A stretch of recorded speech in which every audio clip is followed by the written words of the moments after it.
about all this weather? Record snowfall in western Japan. The drought in Texas is reaching historic proportions. Homes completely demolished, businesses wiped out. At least 98 people are killed as floods sweep through the Nigerian city of Ibadan. As ecosystems, human health, and ozone layers are being decimated around the world, tests continue to pour in showing what many are calling the chemtrail geoengineering footprint of aluminum, barium, and strontium. As we continue to see more and more aerosols in our skies, many are beginning to ask what could be some of the agendas behind these damaging programs. While geoengineers claim that their models to spray 10 to 20 million tons of toxic aluminum into our skies are to cool the planet, numerous studies indicate that adding aerosols into our atmosphere create a temporary regional cooling at the expense of an overall warming of the planet. This, along with many other developments, leads me and many others to believe that there are many agendas behind geoengineering programs. The American Association for Aerosol Research Conference in Orlando provided some clues as to what one of the many agendas could be. I met with NASA scientist Dr. Hui Su at the Aerosol Clouds and Precipitation Symposium, who confirmed that adding aerosols into our atmosphere from geoengineering programs could be used for weather control. So if you put aerosol in the stratosphere, I'm sure it will have a strong radiative impact. And for clouds, because those aerosol may sediment into the upper troposphere, then they will impact the temperature, water vapor, and clouds. We found that they do have a lot of impact on the precipitation and cloud system and the local temperature. I think locally it has a warming effect because the aerosol absorbs, but if you put sulfate, it's actually mostly scattered. So it actually, to the surface, it has a cooling effect. But it changes the whole global circulation. It's not just you have a layer of aerosol, you block sunshine, you get this cool surface.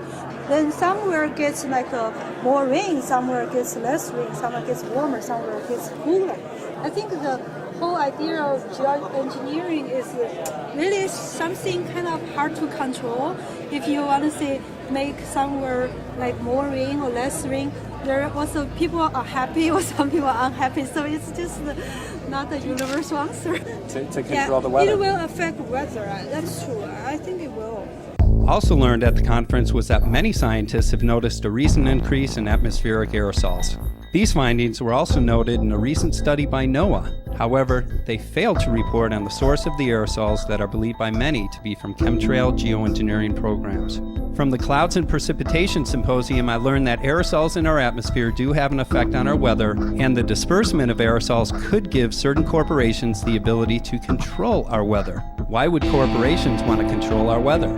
I went to Chicago and spoke with Chicago Mercantile Exchange trader Mike Agney and found out that weather is being traded as a commodity. Weather derivatives are products that commercial hedgers would use, such as an insurance company or an energy company, to hedge risk that's associated with weather.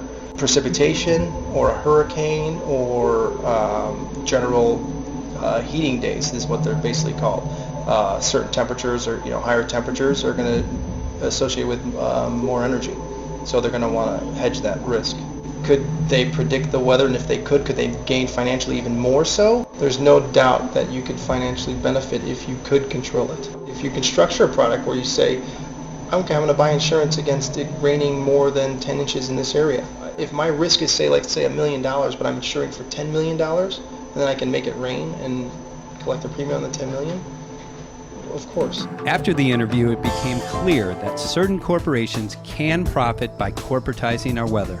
We also know that weather control is a stated agenda by our military as discussed in Owning the Weather by 2025. Controlling the weather is a powerful weapon because it can give certain entities the ability to control every food supply and every political system.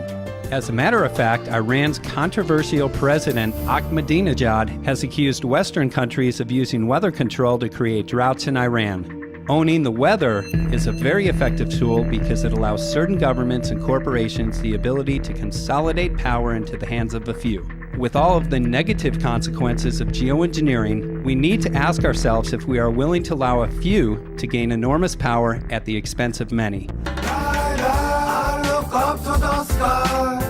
Can you tell me why? Can you tell me why? I don't wanna see you die. I just wanna see your smile, baby. When look up in the sky, yeah, me can see clear.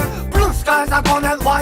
Lines up here, them say it's natural, me not believe them. Them say it's vital, me not listen to them. So I don't wanna see you die, I just wanna see you smile.